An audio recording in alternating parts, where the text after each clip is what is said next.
Good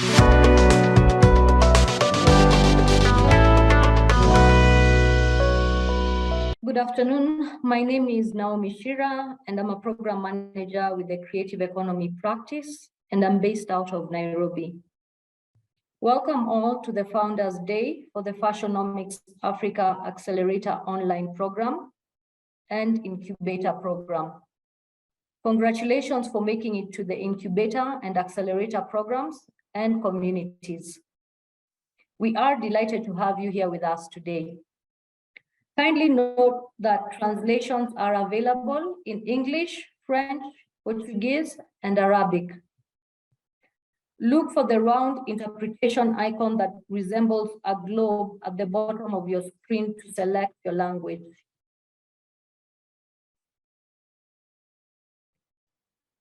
By now, you should have received instructions on joining the Moodle platform. Moodle is an e-learning management system that we will use in this program to upload resources for the community and program participants and track progress and administer test programs for participants. You should have received instructions on Moodle by now. And please note that session videos will be uploaded soon, and we will alert you on the same, so please be on the lookout for that. We also understand that some of you are having trouble joining the platform, specifically not getting emails to verify your account. We are working on a way around this, and we will be in communication once this has been resolved.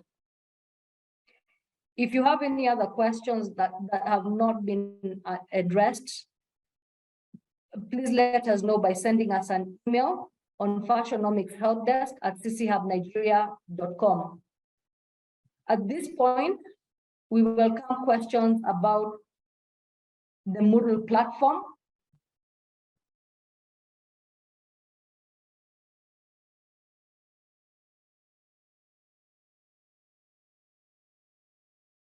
So we may just take 2 or 3 questions if you have any about the Moodle platform. About joining the WhatsApp group, and you haven't, if you are in the accelerator program, you will need to email fashionomicshelpdesk@cchubnigeria.com. So that's fashionomicshelpdesk@cchubnigeria.com. The email will be dropped in the chat shortly.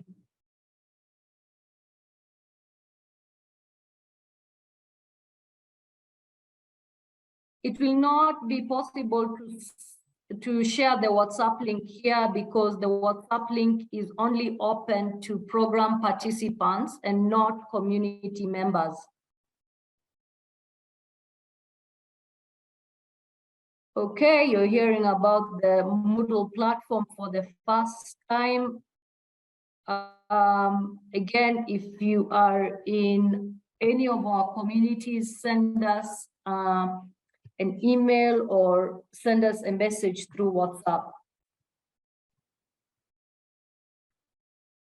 So that will be it for the Moodle questions. We will revisit this at the end of the session and in our respective programs. So for today's session, the session is going to run for 2 hours, and it's going to cover an overview of the African fashion ecosystem and business planning for fashion, textile, apparel, and accessories. So again, while you wait, please check to see if your camera is working. We request that you turn on your camera where possible. And just put in the chat what you're looking to get out of this program today.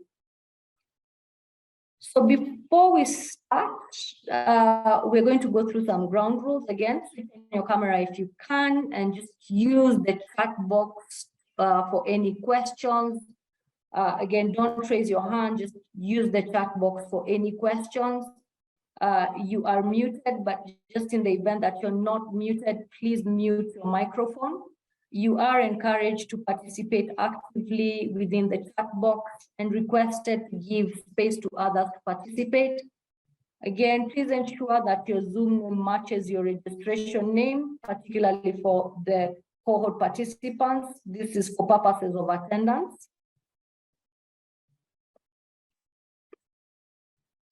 And now to introduce the speakers for today. Please do not raise your hands. If you have any question, use the chat box kindly.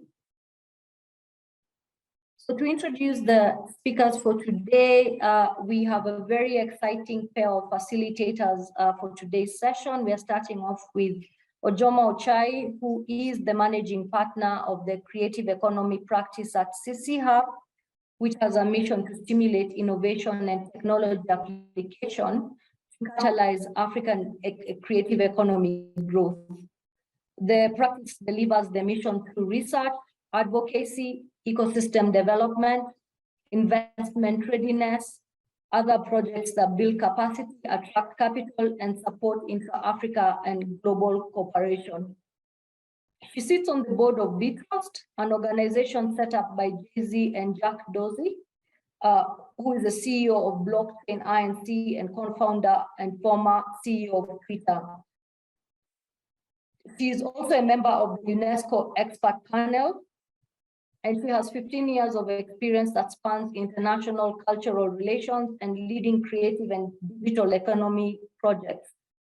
Her previous roles have included being a regional director for British Council Sub-Saharan Africa, and other roles working on projects for institutions like the Swedish Arts Council, World Bank, and various national governments to support the development of the creative economy.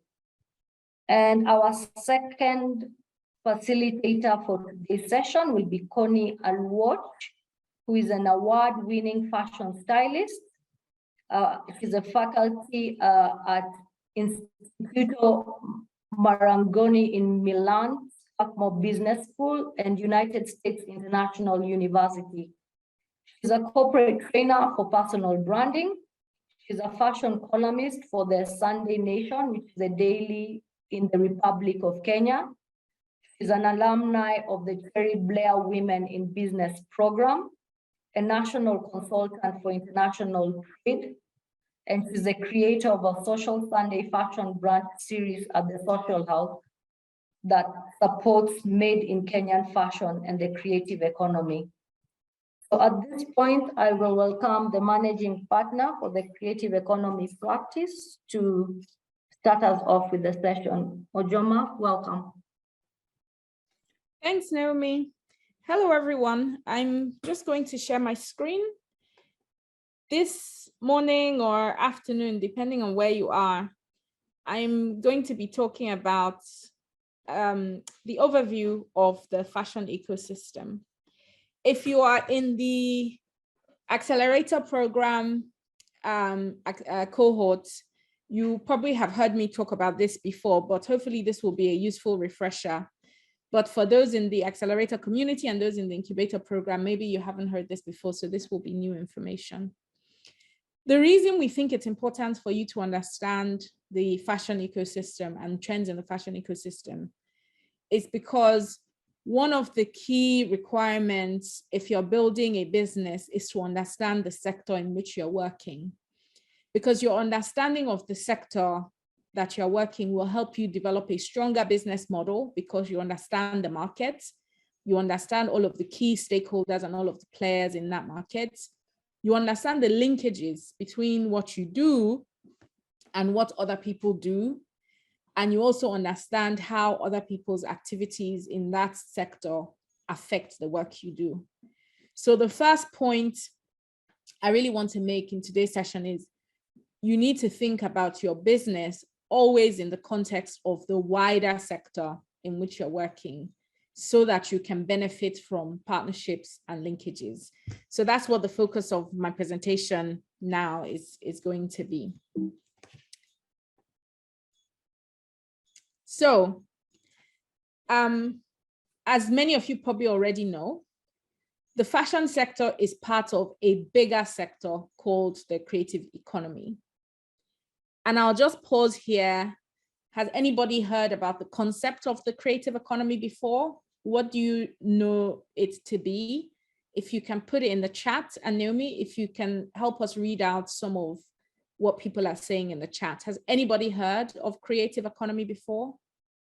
What do you understand the creative economy to be? Or the creative industries? You may have heard of creative industries. Please put in the chat, and Naomi, read to us, please, what people are putting in the chat. Okay.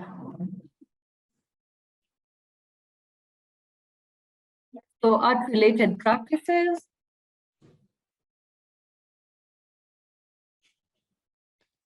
Okay. They're coming in slowly. Let's see. Yeah, I guess people are thinking. Innovation. Innovation, yes. A film. Yes. Ecosystem of creative businesses. Absolutely. Art, music, fashion. Music, fashion, filmmaking. Okay. Fine arts and film. Crafts. Creative ideas, business ideas. Fashion, designers, filmmakers, content makers, photography, music. The use of talent to create. Textile, fashion. Okay. Performing and visual arts. Okay. So lots of comments. It's clear that lots of people already know that concept. So the one thing to always be mindful of as a fashion entrepreneur or as somebody working with accessories or textiles or apparel is that those sectors are part of a wider group of sectors known as the creative economy or the creative industries. And these are sectors that are based on human creativity and creative expression. And these industries are, they're based on people converting those creative expressions to businesses and organizations that then create value and generate income and revenue. There are other sectors in the creative economy apart from fashion, as you have already mentioned in the chat. And different countries and different organizations define these sectors differently. But broadly speaking, they tend to include audiovisual sectors like film and television and radio and broadcasting. They tend to include cultural sites like archaeological sites, like museums, like libraries and exhibitions. They also include creative services like architecture, advertising, recreational services, as well as design. So this is where fashion design will come in. This is where jewelry design will come in. This is where accessories design will come in, interior design, graphic design. So there's a whole range of sectors around design. Then there's new media that includes video games. It includes digitalized creative content and like podcasts, like recorded music that you listen to on streaming platforms. It includes performing arts like theater, like dance, like puppetry, opera, circus, and so on. It also includes publishing and printed media like books, other publications. It includes traditional cultural expression, arts and crafts. So if you're making accessories that are based on sort of craft practices, then you're also in the creative industries. And it includes visual arts, painting, sculptures, photography, digital arts as well. So all of these sectors together form what is called the creative economy. And the activities, not just in creating in producing the creative works, but a range of activities comprise this creative economy. By the way, if the text on the screen is too small for you to see, we will share the deck with you, so you'll be able to look at it. And I will talk about everything on the slide. So don't worry if you're looking at it on your phone and it's too small to see. So across all of these sectors, there are different activities that happen. The activities that we tend to talk a lot about are the activities relating to creative production. So creative production are those activities that relate to making the creative product. So in your case, in fashion, the activities relating to making the garment, or the activities relating to making the jewelry, or activities relating to making the accessories. Those are creative production activities. In other sectors like film, creative production activities will include things like screenwriting, so writing the scripts. It will include the production of the film, so the filming, the editing of the film and the making of the film. In music, it will include the production of the music, painting, drawing, sculpture. It includes designing of games. In the gaming sector, it includes writing of books. So all of these creative production activities are activities that relate to producing the creative product that these sectors are based on. And these are the parts of the sector we often talk about and that are most visible. But these, if you want to really build a business, and if you're talking about the industry, we have to open up our thinking to all the other activities that make up the ecosystem of the creative industries. And some of that includes the supporting physical infrastructure for creative production. So if somebody owns a manufacturing site or a big space where they're making clothes, or a big space where they're making accessories, those infrastructure, that physical infrastructure is part of that sector. So the person that owns a studio where music can be recorded, or the person that's renting out equipment to musicians and filmmakers, all of those people are part of the creative industry. So the activities are important sections of the creative industries. Increasingly, there's also technology that affects the creative production. And those technologies are quite wide-ranging. So I know that in some countries, for example, there are websites where you can go and find information on film, cinematographers or directors or editors. So in Nigeria, for example, there's a platform called Nolly Data where you can go and find information on cast and actors and so on relating to film. Those platforms are also part of the creative industry because they enable creative production activities. If you can't find actors to act in your film, you can't make the film. So people that are enabling you to find those actors are part of creative production. Same thing if you're using software, for example, to edit. The producer of that software is part of that creative production ecosystem, because if the software doesn't exist, then you can't use those software to edit your music. There's also specialized fashion software for pattern cutting and design, for example. All of those software providers are a critical part of the creative production ecosystem. In addition to that, there's hardware. In fashion, obviously the machines, but also new technologies and hardware that you can use to enhance maybe your jewelry making, your accessories making, your apparel manufacturing. All of those technologies are part of the ecosystem, and they're things that you need to be aware of. And then there are other solutions like back office management solutions. So there's a company called StyleBits that do back office management specifically for fashion companies. So they help you take down measurements and register it in an app so that you have all the measurements of your customers in one place in an app. They help you track your stock. They help you track the different things that relate to managing your creative production process. So creative production is one part of the creative economy ecosystem, but it doesn't end there. The next part of the ecosystem is broadly around distribution and consumption.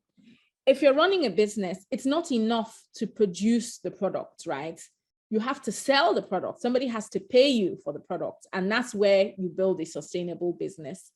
And the mechanism through which you take your product or service that you're selling from the point where you make it in creative production to the person that's consuming, that's where distribution comes in. And distribution across all of these creative economy sectors are different. Some are similar, like with music and film, platforms like Amazon Prime can probably distribute both, like Amazon can distribute both music and film, for example. Some are more specialized and they only focus on film or like content, And so distribution has the digital element, like those platforms have mentioned. It also has the physical element. The digital element for fashion and accessories includes e-commerce.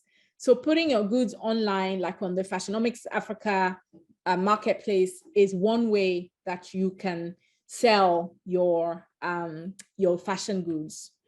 So that digital infrastructure for distribution is part of the ecosystem. There's physical infrastructure. If you're selling your goods in a shop, that shop is part of the infrastructure for distribution of your fashion and accessories goods. It's the same thing across all of the other sectors. There are venues where people perform music, there's cinemas, there's media infrastructure like broadcasters.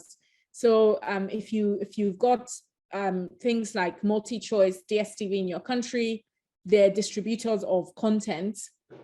But there are also other technologies that enable this distribution. So they're supporting technology infrastructure, like to track your data, if you're a musician, to track your royalties. If you're an e-commerce platform, there's various types of technology that can help you. For example, if you're a fashion entrepreneur selling across different e-commerce sites, there's software that can help you aggregate all your revenue information in one dashboard, so that you can see, this is how much I'm making from Jumia, this is how much I'm making from Africa, this is how much I'm making from all of the other platforms, so that at every point in time, you have one consolidated view of where your sales are coming from. All of these are technologies that enable distribution and consumption of creative goods and services. They're all part of the ecosystem. Then there are people that help with other aspects of distribution. So logistics relating to shipping your fashion goods and accessories, for example, are part of that ecosystem. The transport systems to take your goods from point A to B to the customers are part of the ecosystem. Another area that's part of the ecosystem are the legal providers, like lawyers that help you draft contracts and help you review contracts with people that you're going into partnership with. They're part of this system. The social media person that's helping you do Instagram ads and graphic design, all of those people are part of the ecosystem. And then there are the events that enable distribution and consumption, like fashion shows, like trade fairs, like pop-up markets and stalls. All of these things are critical to help you monetize the creative products that you're making, because it's not a business until you can create and somebody buys and pays you for it. In addition to creative distribution and consumption, there are other activities that form part of the ecosystem that you also need to be aware of. One of such is education and skills. So if you're a fashion designer, for example, if there isn't adequate training of tailors where you live or where you work, then that's going to impact your business. So that's an area of activity that you need to be aware of. Who's training tailors? Who has the best graduates? What are the top schools for training tailors? What are the top programs for training tailors, for example? But also, if you're looking for social media marketers to help you, where are they getting trained? What are the digital marketing courses?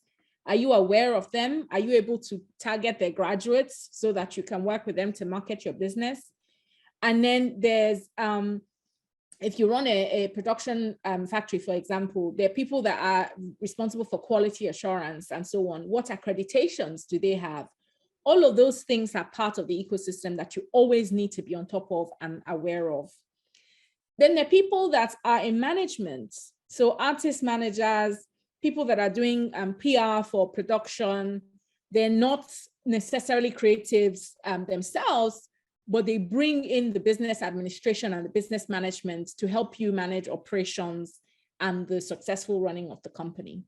Those are all part of the creative ecosystem. I already talked about legal and accounting. Accounting, once you're getting to a certain stage of growth, you need to start getting expert accounting help. From day one of your business, you need to be managing your finances anyway. Your own finances need to be separate from the finances of your business. You need to know how much you're bringing in. You need to know how much you're spending. But there comes a stage of growth where you can probably not do that by yourself. You have to get an accounting expert to help you. So all of these people are part of the ecosystem. They're intermediaries and advocates, so associations, collectives, creative hubs. In most, if not all, countries on the continent, there are creative hubs or associations or studios where people can collaborate and work together. All of these institutions are part of the ecosystem. Then there are ministries that have mandates that affect what happens in the creative industry. Often we think about these ministries as being the ministries of culture. That's not always the case. So for example, the ministry relating to trade or the institution that's responsible for exports in your country could be a really valuable source of opportunities for you if your country is supporting exports to other countries, because they can help you with information, they can help you with standards and other guidelines to exports. So think about who are all the public sector officials or ministries that have impact on your business, and be aware of their policies. And we'll talk about governance in another session, but be aware of the policies and the requirements that all of these ministries have. And last but not least, there's investors. Investors and financiers, these are people that give grants, they give loans, they give equity investments, blended investments, impact investments. All of these people, if they're funding the creative industries, they are part of the creative ecosystem. So the summary of this, this slide is telling you, one, there are different sectors in the creative industries or the creative economy. Fashion is one of them. There are different activities that happen in fashion and the other creative industries, and it includes production, distribution, consumption, and cross-cutting activities. And you need to be aware of how all of these impact your business, so that when you're developing your business strategy and your business plan and your business model, you're clear who you need to partner with, you're clear who you need to buy services from, you're clear how activities across all of these value chains affect your business. Now, if we drill down to fashion itself, again, there's so many players and sections of the fashion ecosystem. If you're into garments, if you're making clothes, your business starts from the chemical fiber industry, which is where the fiber and the yarn that go into the fabric are made. So if you're buying silk or cotton or whatever fabric from the market, the journey of that fabric does not begin in the market. It begins in a factory. Well, actually, it begins on a farm, probably, if it's cotton, where the cotton is being planted. The cotton will be affected by weather, it will be affected by other external factors. And so you need to just always be aware of the journey that the materials that you use have embarked on to get on to the point where you're using them, so that if anything is happening along that journey, you can predict if it's going to have any impact on your business. So an example is, if you are importing cotton from a country where there has been a drought, there has been no rainfall for a year or 18 months, and you hear it in the news, you can immediately think, oh, I'm importing my cotton from this country where there's no rain, which means that the cotton crop, along with other crops, will be affected, which means that my supply of fabric may be affected. So what am I going to do? Am I going to start looking for alternative places to import my fabric from? Am I going to start experimenting with other types of fabric? So if you're aware of all of these things that affect the work that you're doing, you're able to plan and you're able to strategize and not wait until things happen and you're caught unawares. So with textile and fashion and garments, the fabric side is a very important side. And then within that, the application of fabric is not just to consumers, direct consumers that are wearing clothing. If you're dealing in textiles and fabric, there's so many other applications like interiors, home textile. There's the application of textile in so many sectors, in transport. So if you think about buses and airplanes, think about the different fabrics that are used in a bus or in a plane, or think about leather that's used in the seats there and so on. There's fabric application in healthcare as well. I remember during COVID, when lots of fashion businesses pivoted into creating masks and hospital supplies like scrubs, like uniforms for doctors and nurses and so on. So there's so many applications of these textiles. And why is it important to know this? If you're a textile maker, for example, it helps you to know that, oh, okay, I can make money from people sewing clothes. I can make money from people doing buses. I can make money from interior designers. It helps you have more than one revenue stream. And so that's why it's so important to understand the ecosystem. In clothing, for fashion, there's the distributors, which we all already talked about. There's the retail industry that are all relevant to you. Even within retail, there's online retail, there's independent stores, there's chains, you know. So there's so many different parts. If you don't understand them all, if you're only doing online retail, for example, maybe you're missing an opportunity to partner with a chain in your country to distribute your clothing through the different outlets that the chain has. So it's really important that you understand all of this. Another really important part of the fashion industry is disposal and recycling. The fashion industry is one of the biggest polluters of the world at the moment in terms of the production process, but also in terms of the waste that is generated. So fast fashion, every season there's a new look. You abandon the clothes from the old looks and they end up in dumps, or they end up as secondhand clothing in Africa, which I guess is one way of recycling, which has its own issues.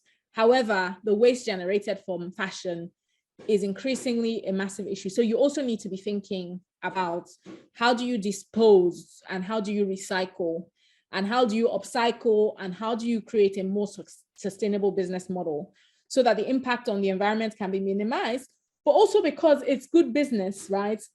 If you find ways to upcycle, reuse, recycle, it helps you to create value from things where ordinarily the value would not be so great.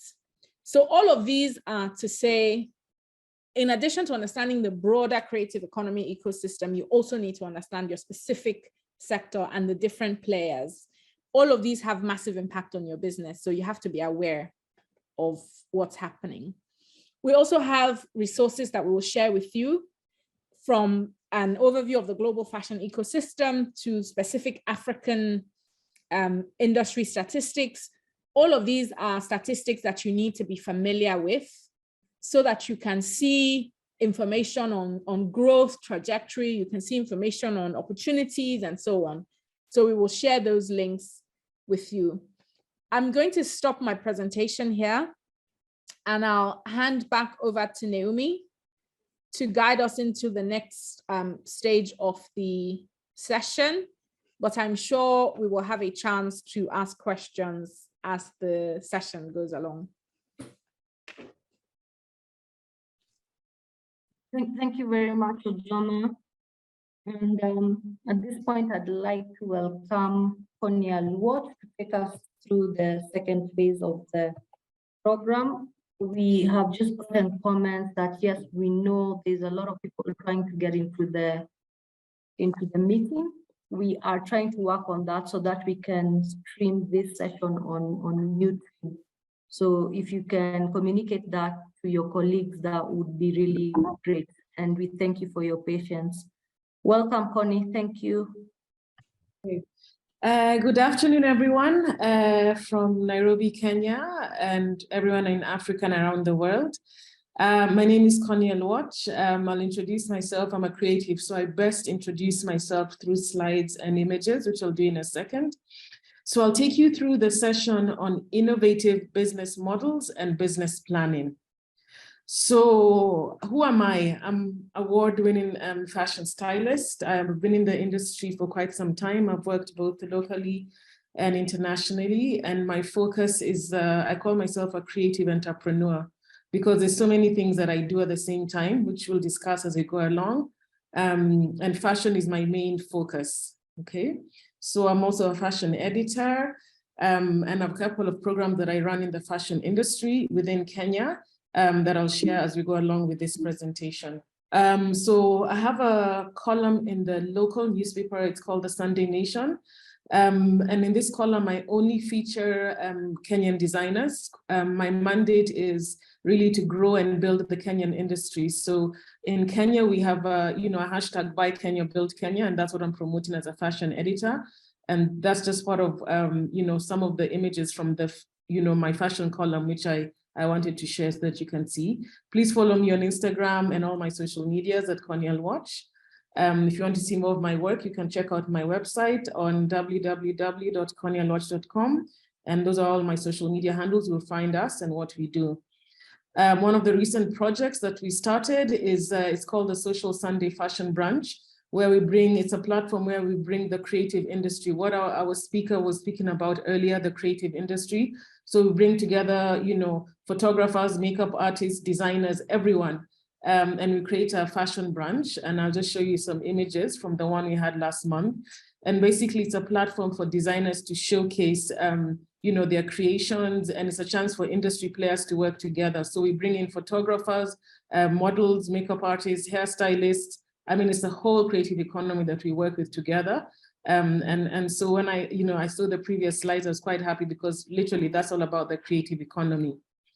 So our 3 topics which we'll focus on today is innovative business models, business planning, and marketing plan. So you've all gone through, the business model canvas. So I'm literally just going to give a few highlights on the importance of the different sections of the business model. So we'll start off with, on the left here, what are key partners? So when you look at your business, key partners these are the network of suppliers and partners that make up the business. So these would be people like who are supplying you with, items that you need for your business. These would be like trim shops, your leather products, your garment manufacturers, your textile manufacturers, and all that. When we move here to the key activities, this describes the important things that your company must do to make its business work. This is the production, distribution, and the marketing. When we come here, we get into the key resources. So what are the key resources? This describes the most important assets required to make your business model successful. These are the human resources, your team, where your location is, your intellectual property, is your company registered, all that. Those are the key resources. Now, value propositions. What do we have under that? Basically, what product is your company offering that's creating a solution to a problem, right? So, if you're working on children's wear, like how have you positioned your company as a children's wear company? What problem are you solving? If it's children's wear, what kind of children's wear? Is it active wear? Is it bathing suits? Is it school uniforms? So really, it's important that the value proposition of your company is solving a problem, and that's what gives you an edge. Customer relationships really here is about, it focuses on how you acquire and retain customers. The best person to be your brand ambassador is your customer. Once you do a good job for them, then immediately they go and talk about you, and that's how your business sells. Channels. Here, the channels literally is basically what key activities are you doing, for your business to sell? What channels are you using, and those that kind of thing. And what are your customer segments here? Who are you creating your products for? The buyers. What kind of people are they? Finally, here is the cost structure. Under the cost structure, we have really like, what is your costing made up of, and what are the key things that you need? Your rent, your raw materials, how do you operate your business models? You need to always have, there's some fixed costs that never change. That's rent, that's electricity, and all that. So that's really important.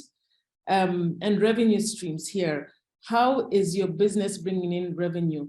So for example, if you're doing children's wear, as I said earlier, so is it children's wear? Are you working with children influencers?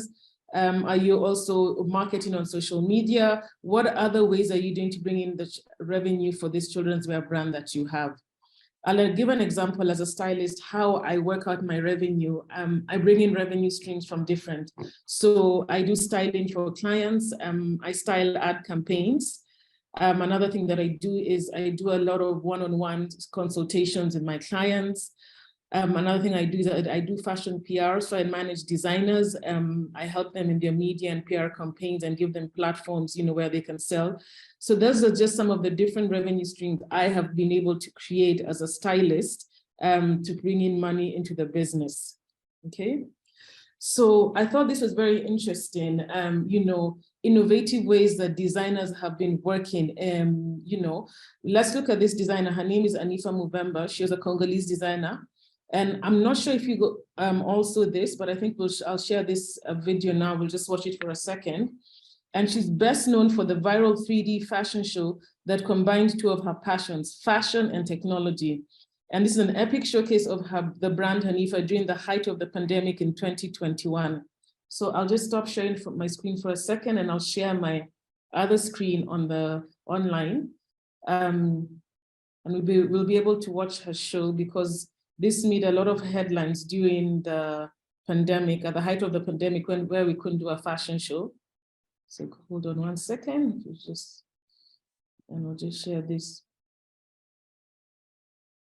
Great. So let's watch this for just 1 second.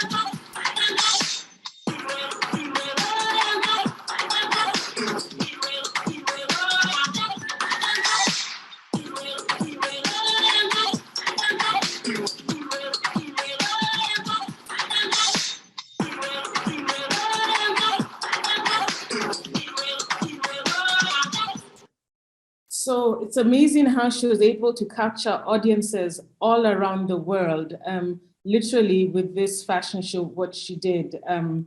Again, it was the height of the pandemic and, we were not able to have physical shows.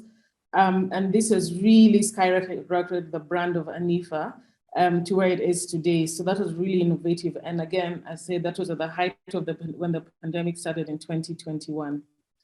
Another amazing brand, which I like to look at and refer to for their innovative business models, is this next South African brand. I don't know if any of you know this brand, Thebe Magugu.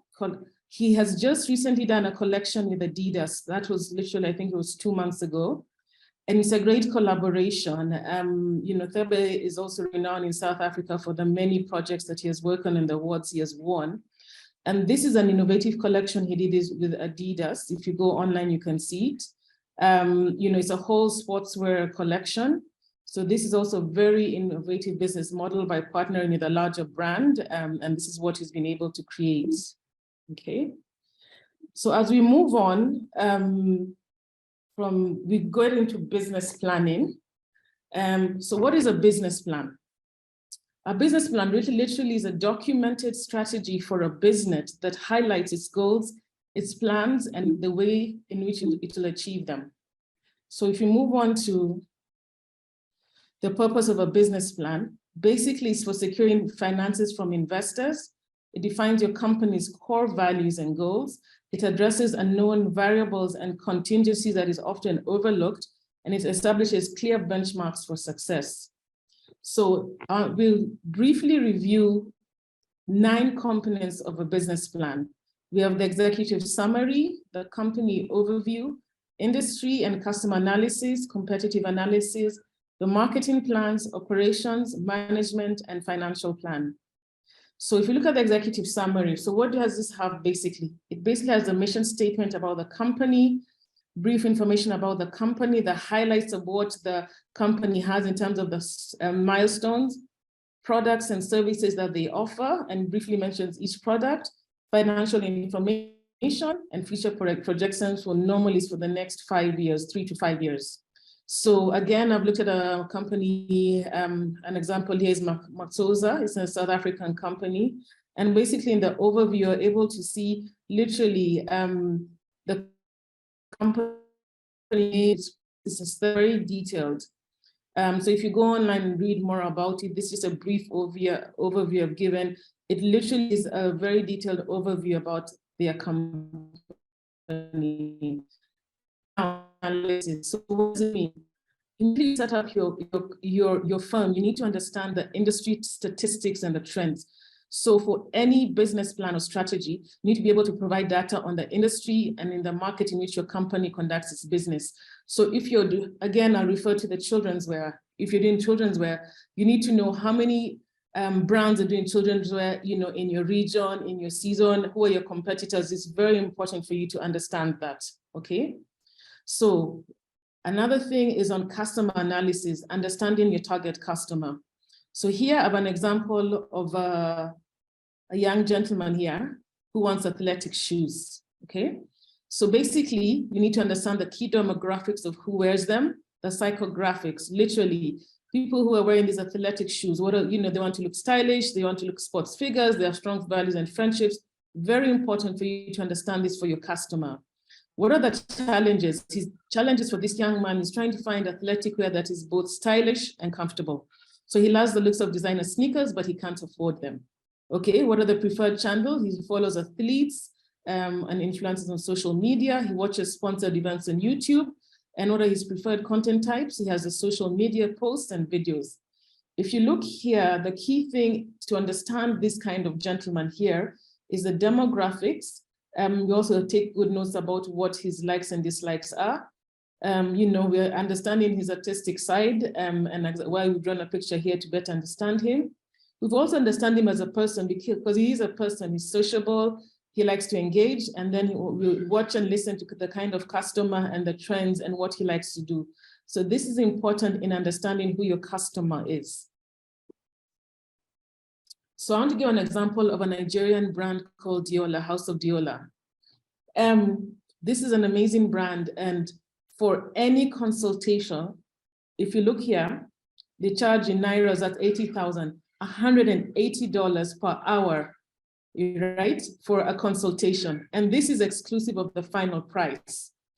These are just some of the dresses. You know, if you look here, look at this A-line midi dress, it's 3,549 euros. If you look at this dress cape here, it's 2,829 euros. If you go to her key demographics of this brand, if you look at it online, basically it's women are above 30, who are women and high net worth. I just checked them out on Instagram earlier today morning. And if you look at I think their Instagram post of September, by September 30th, they had closed all orders for 2022. They were not taking any more orders. So this Diola brand has really understood their demographics and their target, and they have specific customers who they deal with and who are willing to pay this price. So literally by September 30th, they shut down getting any more customers for 2022. The next customers who they're going to get is in 2023, right? So it's a very focused brand in the kind of customer who they're targeting and who they're serving. Now, competitive analysis. What is important, number one, is understanding your direct and indirect competitors. Who is your direct and indirect competitor? So again, I'll go back to the clothing, you know, the children's wear brand. Is there any other brand, you know, that's doing children's wear that's next to you, that's in the location that you're in, all right, or is looking at the same target market that you are? It's very important to understand your target competitors. Also, your pricing, you need to be able to price yourself. By the time you do your production and you want to sell, are you making enough money or you're going at a loss? And then also your competitive advantage. What gives your children's wear brand, you know, a competitive advantage as opposed to the person who's like 2 blocks or, you know, or in another region that's probably half an hour from you? Your brand must always have a competitive advantage against someone else, okay? So number 7 is the operations plan. This is the team and management plan of the business. It states how your company will run its operation. So the 2 key things here are functional. That's admin, management, legal, accounting. Most smaller brands have either choose to outsource all these, you know, these functions. You know, then as brands grow, they're able to hire and bring in these people. Another thing also is the design roles. That's the, pattern making, designers, grading, quality control. These two functions are very important for a brand. So I just put some examples here of team members. You can have, the head designer, legal. You must have, especially if it's things to do with copywriting or patenting your designs and all, very important to have a lawyer look at them. So you can have one in-house or you can outsource. Lawyers, don't have to necessarily be part of your team. They can be outsourced, all right? Social media manager, most of these people have brands that I know that we work in. Most of these brands are able to outsource their social media managers. And also sales, someone who is able to, create sales. But as I said, as design brands begin, most of them begin with a smaller team. And as they grow, these are people they're able to bring into the teams to help them grow. So financial plan, this is very important. And I know we as creatives, when you look at numbers, it always, makes us feel like, wow, but numbers are really, really important. And this financial plan should have the statement of your projected income. So I always recommend, especially as creatives, to work with someone in accounts or finance who can help you, work on this, your projected income, your balance sheets, your profit and loss statements, your cash flow statements, capital expenditure budgets. We as creatives, we're not able to do all this. I always tell, when I work with creatives, I always say, get someone to help you, because with the basic accounting you can do, but the projections, this is an example of a projection of assets. This is 2017 to 2016. It's been broken down to very detailed into inventories, prepaid expenses, accounts payable. This is how you know what line your business is in. Are you making profits or losses? And now we're going to a marketing plan. A marketing plan is the advertising strategy that a business will implement to sell its product or its service. So again, I have an example here of your target customer. Our gentleman, the guy here with the flashy shoes.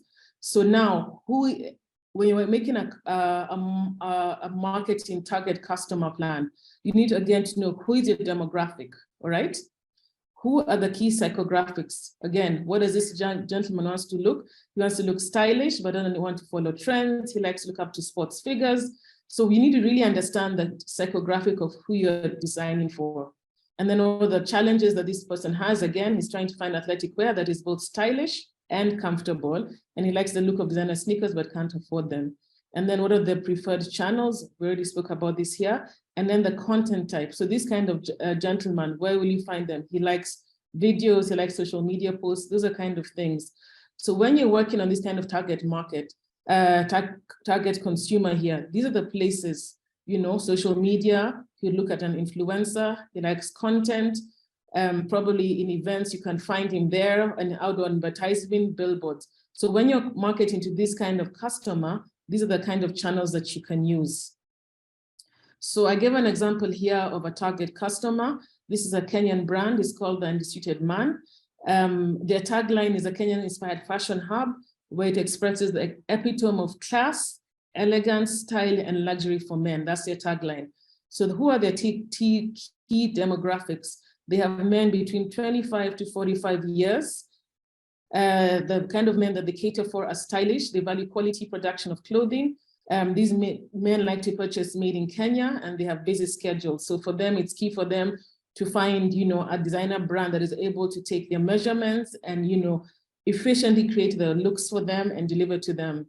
So what are the challenges that the brand faces? Getting an affordable visco brand that deals in made-to-measure suits and the delayed production and delivery time. So again, this target customer is understanding that, yes, this brand will deliver to me, but sometimes may be delayed. The preferred channels here are social media, exclusive events, and one-on-one consultations. Again, the content type is videos on social media, influencer content on dressing, and emails. So what's a target strategy market for this brand? It's search engine marketing, content marketing, again, influencer, social media, and email marketing. So finally, an example of a social media marketing plan, I thought this was great, would be great to share, because it helps you as you work on your content, right?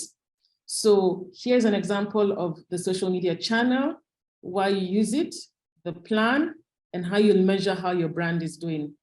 So here is Facebook. What the purpose of using it, this brand has decided, is to develop brand awareness. So what's the plan? What's the content they're going to be creating? Develop visual content, videos related to brand, etc. So for every company related post, they'll share 3 non-promotional posts, and then they'll add some more text here. And then how will they measure their growth? By the amount of subscribers and followers who follow them and the engagement that they get. So this is a very good example because they have really literally broken it down per social media channel. So they have Facebook here, they have Twitter. I'll just go through this. For their Twitter, why do they want to use Twitter? To improve their customer retention and attract more customers. So what's the plan for them? They'll analyze the response on product posts. They'll develop their customer persona. They'll respond to direct inquiries, and they'll add, you can add it to text here. And how will they measure their success? They'll use customer engagements, the number of queries, the customer response, and then you can add additional text. So the same thing goes. So this is a plan I'd recommend all the brands here use. Then you can really give an idea of what channel to use and if it's been effective. So there's Instagram, and you can add an additional channel there. And also, this is also a one-page template to build a marketing plan that's important. So the 4 P's in marketing that you must always remember is your product, your price, your place, and your promotion. So basically, the product is, what is your product? Why have you created your product? So that product would be your brand. If you're doing a women's wear brand, why are you creating it? In terms of timing, you've created it now. What is different about your product in the market now? How will you market it? Who is your audience and how much, right? So price, again, what are you selling your products for? Is this the right price? How long will the price be valid for? Do you give discounts? Are you planning a Black November sale? How will the price develop over time? What are the different segments and how much sales and margin will be created? And then when you go to place, again, there's the location. How is your products distributed? What are these channels? That's the why. When do customers choose different channels, right? That's the timing. How will you create these channels? That's the how. Who is your audience and how do you use different segments to use different channels? And what are the cost benefits of these channels? And finally, the promo that's down here is how will you, that's the what in the product is how will you promote your product. The why is how you choose these activities. The timing is when will you launch these promos and these ads that you're planning to post on social media. How will these promos be executed? Who is the audience, the target markets for each group? And what is the cost benefits to the promotion? So this is also another important marketing template that all designers should work with. The 4 P's of marketing, that's product, the price, the place, and the promotion. I just give again some examples here of some brands that are in Kenya. This one called Shop Zetu, and for them, why they're able to really capture the audience is if you see here, free shipping within Nairobi, that's the capital city. So for them, they're able to really zone in on how to get people, because then whoever buys online from the e-commerce website, they're able to get free shipping, all right? So that's a plus for them. And for this one on their website, they put a call to action, 50% of everything. Everyone loves a good sale. When you see that already, you want to click onto this website and see, what can I get worth 50%? Okay, those are their call to actions. This is another thing also about this website is Shop Zetu, also another Kenyan brand here. They're having a live shopping experience featuring on 16th to 17th of November. So basically all their target audiences and their followers will get a whole experience of shopping online. They'll do a whole live thing. So these are just different ways of marketing their products. And then another one here is e-marketing. So these are just different marketing strategies that different brands are are incorporating into their marketing plan. And I'll now take any questions. Thank you. Thank you, Connie. Thank you, Ojoma. Please use the chat box to ask questions. Do not raise your hand. So we're in the question and answer session now. Connie, as we wait for the questions to come in, there was a video that you shared and the participants weren't able to view it. So I don't know if you can share it. Yes. Yeah, I can share it again. Yeah. Let me show it again. Thank you.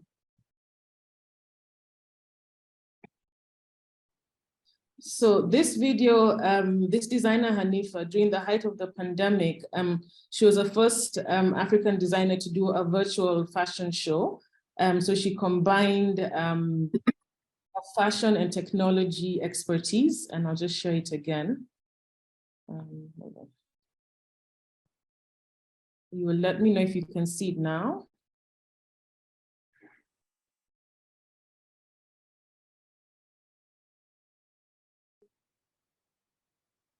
Naomi, can you see? Can everyone see? Yes, it's visible. Thank you.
Yes, there you go.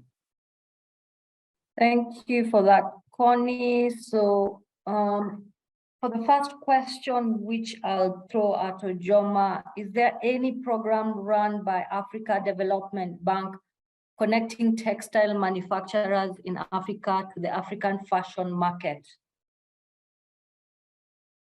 Thanks. I'd recommend to go on the Fashionomics platform. We can put a link in the chat. The Fashionomics platform provides all of the information about what African Development Bank offers through the Fashionomics program. So you can go there and see there's a marketplace, there's information on all the other programs that that scheme runs. So we'll put that link in the chat. Thank you, Ojoma. Kindly, participants, ask your question in the chat. Do not raise your hand. We will not be unmuting you. So if you have any concerns, questions, share it in the chat box. So Connie, we've had a couple of questions coming in. The first one would be, how do you price your various services? Okay, great. So in terms of pricing various, I'll use myself as an example. I look at, let's say it's styling, since I'm a stylist. I look at number one, the amount of fuel I need to run around to get the clothes, for the client. That's fuel. I look at the telephone call, the various calls I need to call to designers and stores to get that. And then I also put in my expertise, because I always do create something called a mood board, where it's the looks I'm creating. So if it's a client who wants to wear a gown to a red carpet event, I put some ideas together. So I literally look at the whole cycle of my time, the fuel, power, if I need to use power, anything, and phone calls. And as designers, that's what helps you get into your pricing. So you need to look at, your rent, what are your rent costs, electricity, paying your teams, you have to have all those costs in, and then you're able to factor in the basic of how many outfits do I need to make and sell to be able to cover all these costs. I hope that helps. You must always factor in everything. Every coin or everything that you're using in your production room, from a fabric to your electricity to tea to whatever it is, has to be factored in and worked into the cost of how you put in your products as you sell them. Thank you for that, Connie. French speakers, please, we are working on the technical difficulties in the French channel. We will be resolving them shortly. Someone wants more explanation about cash flow projection in the business plan. Okay, so basically, the cash flow projection is basically, again, it's a breakdown of all items as a designer that you have. So it's the cost of fabrics, the cost of fabrics, the cost of raw materials, that's your zippers, all those kind of things. And then the cost of production. How long does it take you to produce like one dress? Okay, if it takes you like a day, and then you calculate if it's a dress and within a week, how many dresses that can you make? You factor that in. So in a month, you're able to do a breakdown of all the costings of everything that you need to create and how much money you need at the end of the month, and also how much money you need to pay your staff and your tailors and everything. So basically the cash flow is literally how much money is in, how much money you need to create, and how much money is going out, and how many sales you need to make within a month to be able to cover all the costs of your production. Thank you for that, Connie. There's a question about e-commerce. How do I go about e-commerce of my goods? Okay, so e-commerce platforms are normally created. You definitely need an engineer, a website, I would say an e-commerce developer. Depending on the country you're in, they'll be able to create that website for you and the payment platforms, because that's, e-commerce is all about paying online. So that is more of finding a website development engineer, and he can help you create the platform and the payment platforms. The key thing about e-commerce is having images. We're in the fashion industry, so your images of what you're selling of the dresses need to look good. Do not post images on e-commerce of products that are not photographed well, or models wearing clothes that are creased. Those basic things, they don't work. Your e-commerce has to have, you have to invest in photo shoots to put, for your e-commerce products that you want to sell. Thank you for that, Connie. There's a question: which are business plans only needed or developed for funding purposes or investor purposes only? So are business plans, are they part of operations, relevant for operations, or are they just relevant for funding and investor purposes only? Okay, good question. Business plans are essential for your own business, because as a designer, where do you want to see your brand like 4 or 5 years from now? So it's not only for investors, but for you as a business brand owner, business plans are important, and they don't have to be very elaborate, even just like a one-page business plan, literally, of what you project and where you want to see your business. If you don't have a plan for your business, how do you know how you're progressing? So even for yourself as a brand, you need a business plan that will give you a guideline and a map as to how your business is growing and your projections. Thank you again very much, Connie. Another question is, how do we deal with high tax from the government on our small businesses?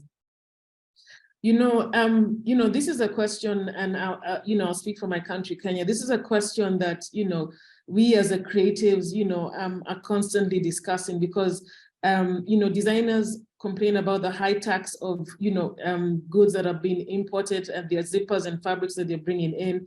So, these are just conversations that, that now that in Kenya we have a new government, these are conversations that as the creative industry want to have with the government and see how we can negotiate, and have taxes lowered, or just, I think it's a matter of dialogue. Whichever country you're in, it's a matter of involving the government and just seeing what can be done, because it's not an individual thing. It's a creative fashion industry that needs to engage the governments in the different countries that, where we're all from here today.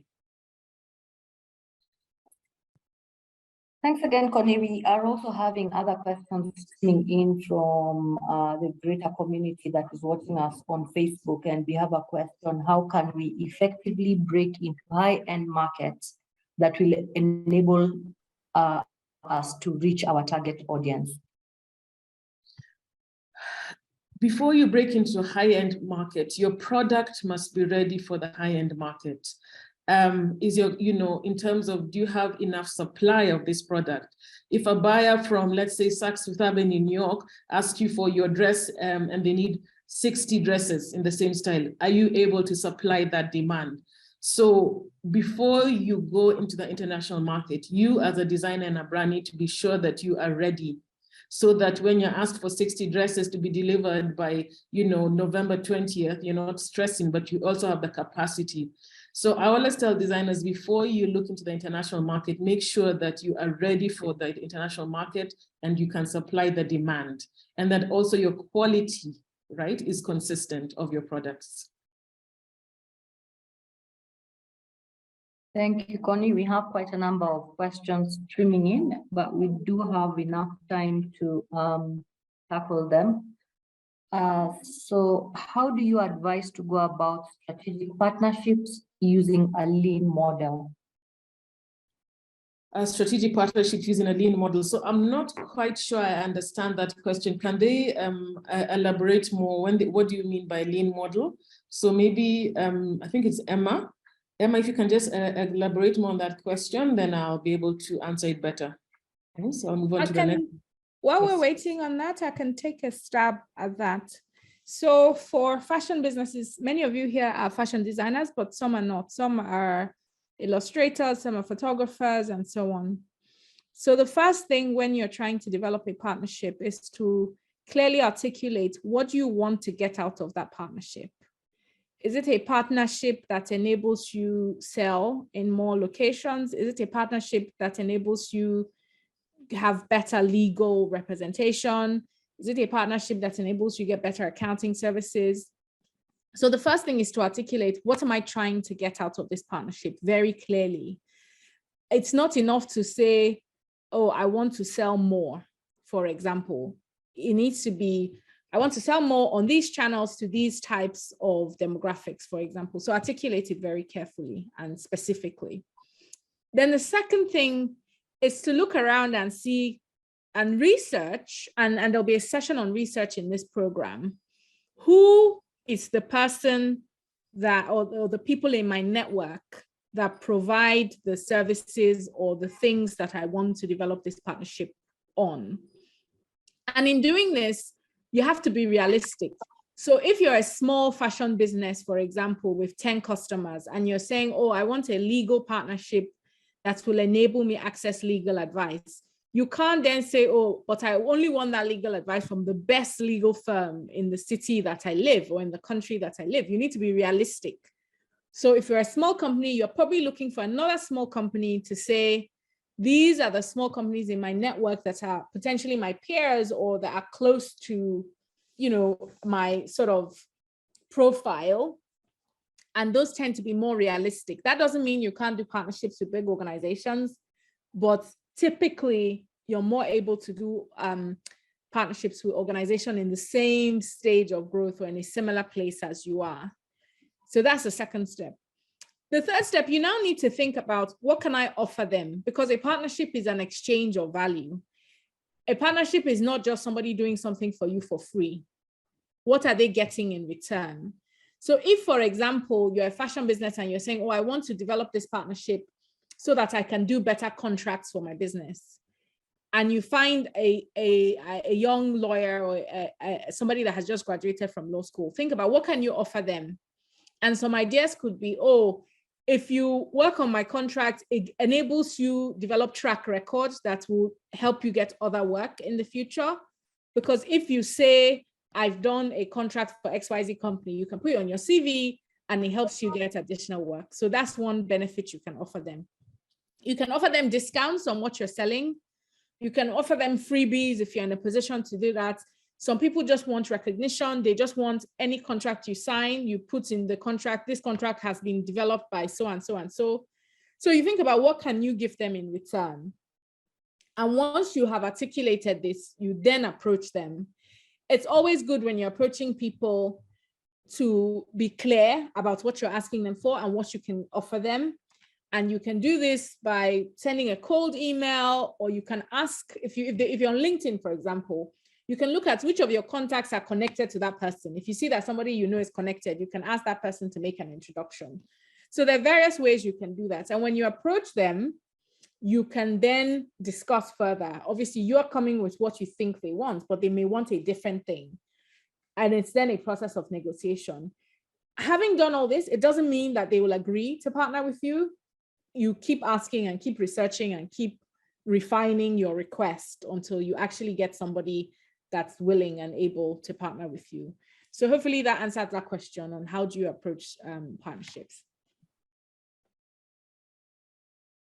Thank you very much, Ojoma. Both you and Connie can also just look through the chat to see if there are any specific questions that you'd like to answer. But I have this question. My question is, this is a direct translation from French. So my question is production here, for example, I don't produce enough because I don't have enough means. We make more orders. How can we increase production and the quality of work in these conditions? Sorry, Naomi, just repeat that. So the question is more about increasing their production numbers? Yes, increasing their production numbers with limited resources. Increasing their production and maintaining quality with limited resources. Okay, I think that the first question would be, if they want to increase the production, do they have the demand for it in terms of, if you're going to increase production, do you already have a ready market that is ready to buy? Because the problem is you can increase the production, then you have stock that stays there for a while, and then it doesn't sell. Then you have another problem of excess stock. So the key thing is for them to, if they want to produce increase their production, they must have a demand for the increased production and buyers who will buy it. Otherwise, there's no point of increasing the production and with limited resources because they'll get stuck with stock. Another thing on sustainability in production, some brands are only producing pieces on a need basis. You know, with COVID and the whole sustainability cycle of brands trying to keep sustainable, that's another model brands are taking. They're only producing pieces on a need basis. So that's why I'm saying the brand needs to be very careful that they're not overproducing and, you know, and left with stock that they cannot sell. Thanks for that, Connie. That's clear. So another question which we have again around quality control. How does a fashion entrepreneur navigate the challenge of quality control, keeping in mind he has to outsource the labor? Yeah, that's always a big issue for quality control, but it really boils down to the production company that you're working with and the production manager, because quality control is a big production thing. So, you know, most brand, you know, smaller, you know, brands that I've worked with as they're growing, some of them have literally have gone into the production room and checked each and every sample. But as, you know, as a designer grows and the production company that you've sourced, they need to be able to have teams in place who can manage the quality control of products that are being produced. So that really is a production issue with where you're outsourcing to. Thank you for that, Connie. Now going back to target customers, how can one effectively target one's customers and what factors should be considered when selecting one's channels for sales? Okay, so your target market, your customer really boils down to who you are as a brand. First of all, your brand identity. If you're a children's wear brand, I'll give that example again. Your target market is children. So what age? So it really goes down to the breaking down of really understanding your customer. To, again, if it's a children's wear you know, brand, is it a male or female children's wear brand? How old is, you know, what kind of ages are you working with the children? What kind of children's wear are you creating in terms of, is it uniforms, if it's streetwear, is it sleepwear? The more you define the target of who you're working with, it has to be broken down to literally the age, the numbers, everything. The more, you know, detailed you are as you target your customer, the better the output of your products relating to the customer. So it's all about this real breakdown of your customer. It has to be broken down to the nitty-gritty. Thank you. As we wait for more questions coming from Facebook, Ojoma, how should I deal with my fellow competitors? It's funny, I'm chuckling because in Nigeria, when you say deal with, it means like, how do I do something terrible to them? But I know that's not the question. I think the person is asking, how do I manage competition, right? So there are various strategies for managing competition. One is, if you're clear on what your unique selling point is, what distinguishes you from everybody else that's providing that service, that's always a good starting point. And the way that you can figure out what distinguishes you is to understand your customer. So Connie has talked a lot about understanding who your customer target is. And the reality is your target customer may change. You may start out thinking, okay, I want to do ready to wear. But then in the course of the business, you find out that, oh, most people want their own clothes tailored. And so you have to switch to bespoke, for example. Or you may start out doing accessories in a certain way and you figure out, okay, this style or this way of selling or making is most profitable. So I'm going to stick to that. But in working out who your target customer is, you now need to understand, what am I uniquely offering to that customer? Is it that my product is a better quality? Is it that my service is a better quality? Like if they want alterations, I'll do the first 3 alterations for free? Or is it that I'm giving them a 3-month guarantee or a 1-year guarantee on what I'm selling? Is it that I offer them convenience because I'll go to their homes or their offices to offer them the service? So you need to think about, what is my unique selling points? That's always the first thing in managing competition. And once you've articulated your unique selling point, you need to communicate that unique selling point. Connie was talking about marketing strategies and marketing campaigns. Your marketing campaigns should always communicate what your unique selling point is, so that customers can know, if I'm choosing between XYZ provider, what value does this one offer me that will make me choose them? I'll give you an example. So there's a beauty brand, a local African beauty brand that make cosmetics and different products relating to beauty and so on. And I was in a conversation with the founder, and she was saying to me, one of the biggest problems we have is because we're a local African brand, our customers or our potential customers don't believe in the quality of our products. And so they prefer to go for foreign and imported brands because they don't believe in the quality. And I said to her, and then she goes on, and I said, okay, so is your quality a problem? You know, is that fear a founded fear? And she says, no, actually, we have the highest certification in terms of safety for beauty products in the world. And I said to her, but I've never seen it in any of your marketing. If you know that your customers are worried about your quality, then your marketing should be highlighting, in addition to, oh, we make you beautiful when you use our red lipstick, it should also say, we've got the highest quality rating in the world, because it's addressing your USP and selling that USP to the target customer. So I would say that in dealing with competition, once you know your USP, you communicate your USP. And in communicating, you also need to understand where your customers are. So you can't be saying, I'm targeting, I don't know what example to give. So if you're targeting 15 to 18 year olds and you're marketing all your work on Twitter, and we know that majority of that age demographic are on TikTok or a different platform, even if you communicate your USP, they're not going to see it. So it's also down to your marketing strategy and the channels that you use. So I think those are some tips. Some people like to compete on pricing. It's a very tricky, pricing is always a very tricky point to compete on, because obviously, even if you're targeting a lower demographic, there's only so low you can go.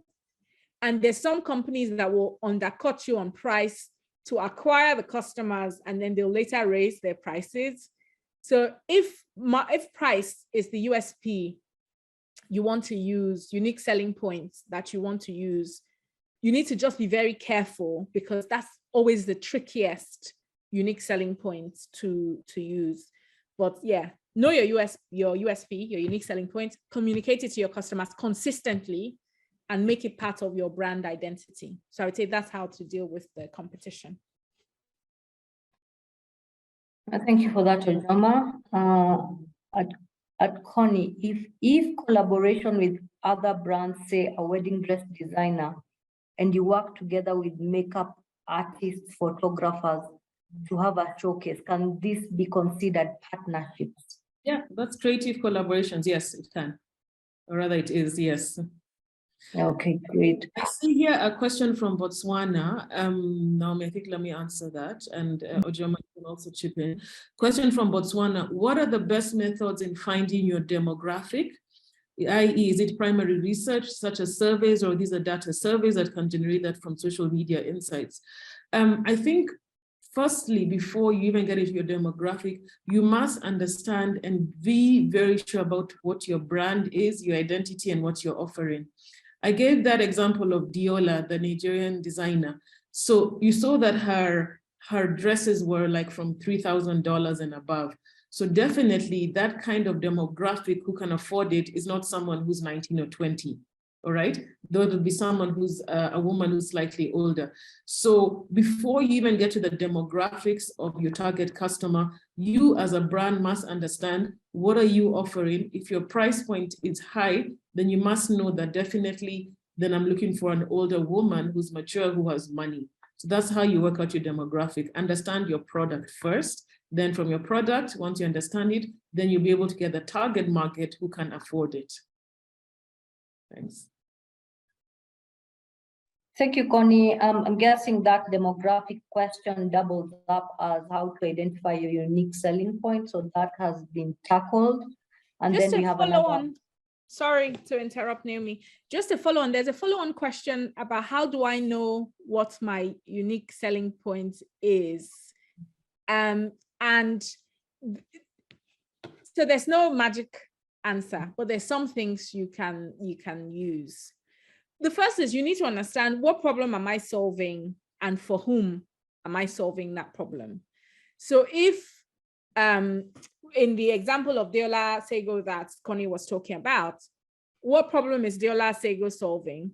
She's solving a problem of access to high-end, fashionable apparel for women in the top 2%, maybe. That's the problem she's solving.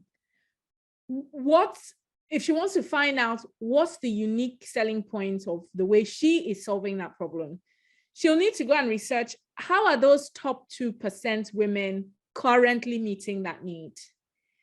So maybe the way that they're currently meeting the need is that they have to travel to New York or to London or to Paris to buy those clothes.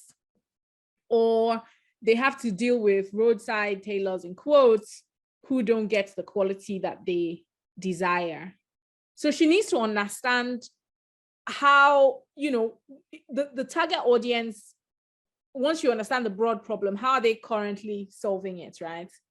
And once you figure out the gaps in the way they're currently solving it. So if they have to travel to London and Paris, her unique selling points can be, oh, I provide you this that you have to go to London and Paris to buy, but I'll provide it for you in Lagos. And it's from the comfort of your home, because you can order it online on my website and I can make it to measure for you. Whereas in Paris, you have to buy it off the rack, that kind of thing.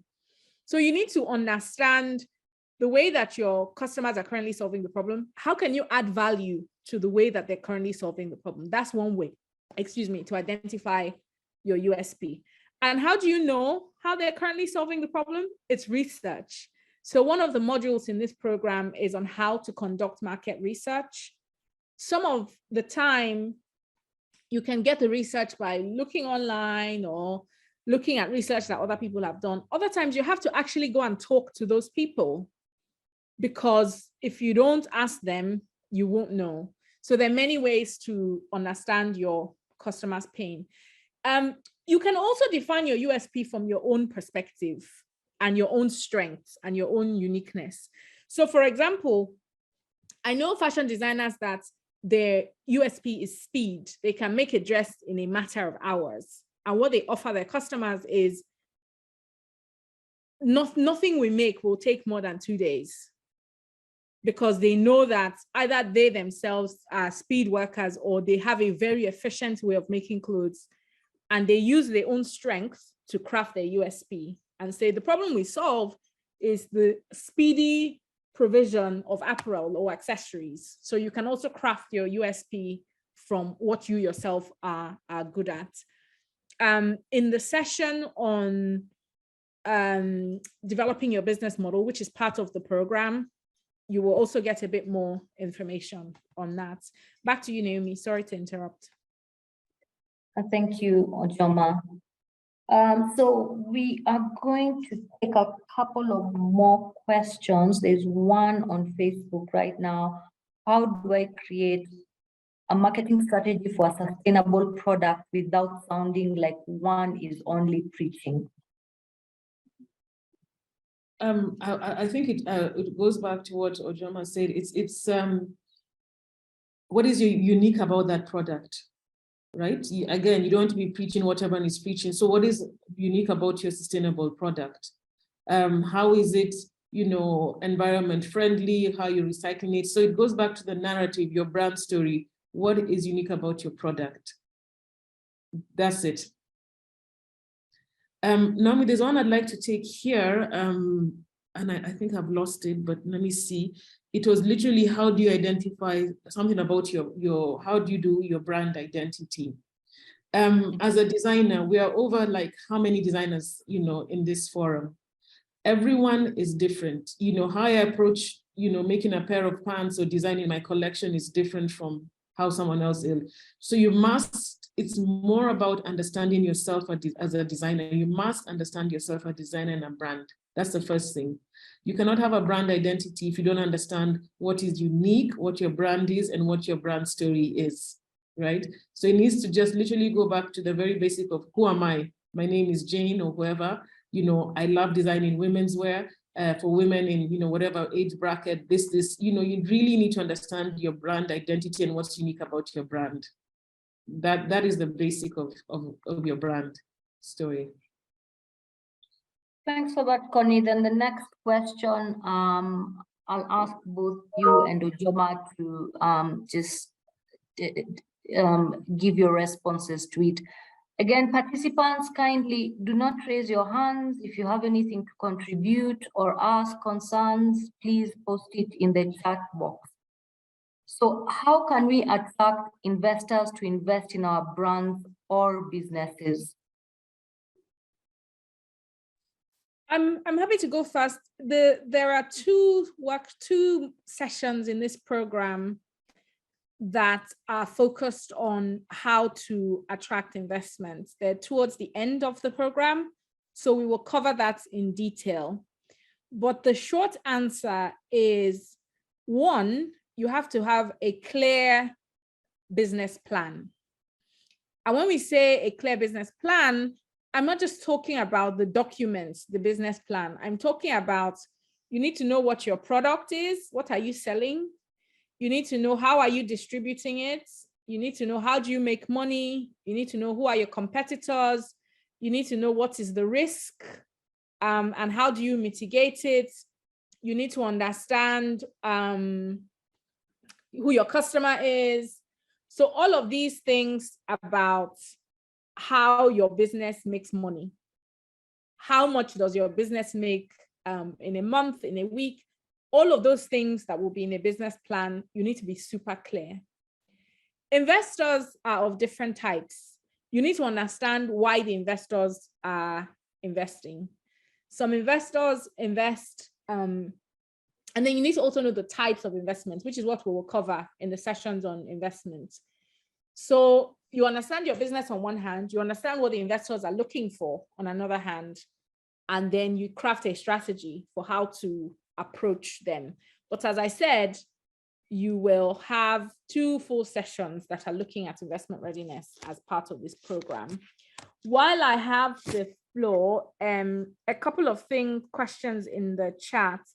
There was one question from Kenya about the fact that there isn't enough data on their sector available, and how should they go about it. So as I mentioned, there's a session in this program that is on research and how to conduct research. And so that will help. But the short answer for now is there are 2 types of research. There's secondary research, which means somebody else has done the research and you can go and look at what they published about your sector. In a case where that doesn't exist, you have to do primary research. So you need to know, what am I trying to find out? And how do I ask the people that I'm trying to find that out from? And it doesn't mean asking every single one, right? It's usually based on something called a sample. So if you're targeting men or that are aged, or maybe entry-level men in a corporate workforce, if that's your target audience, you need to find a sample of 5 to 10 men and understand what are your needs as it relates to fashion. You can do a focus group, you can interview them. What are your needs as it relates to fashion, and ask them all the questions you need to have answers to. And you develop that process of getting information. So sometimes to answer that question, there isn't secondary data. You have to go out and ask the question. Sometimes you use surveys, there are various other processes, but we will cover that in detail. There was another question about when should I have internal staff and when should I have external? Again, there's a session in this program on human resources and managing your team. And in fact, I think Connie is moderating, is facilitating part of that session. So those questions will be answered in that session. But the simple answer for now is there is no magic answer. In fact, for everything we're talking about, there's no magic answer. It all depends on your context, where you live, whether there's outsourcing provisions. You can't outsource something if there's no outsourcing market, for example. It also depends on what's the need of your business. There's so many factors to consider. We will look at that in detail in the session that's looking at HR, but there's no magic answer. It depends on the needs of your business and what the market for those skills can offer you. Over to you, Connie. I'd like to take this one. What would be the best model for a person who is both a fashion designer and a fashion business consultant? How best can they navigate the product service mix? So I think this is from Samantha. So Samantha, I'll give you an example of myself. So I'm a stylist, and under styling, I do many different things. I think I explained earlier, I do one-on-one consultations. I'm also a lecturer. I do PR. I do influencer work. So the thing is just to have a managed system and teams that can help you deliver all this.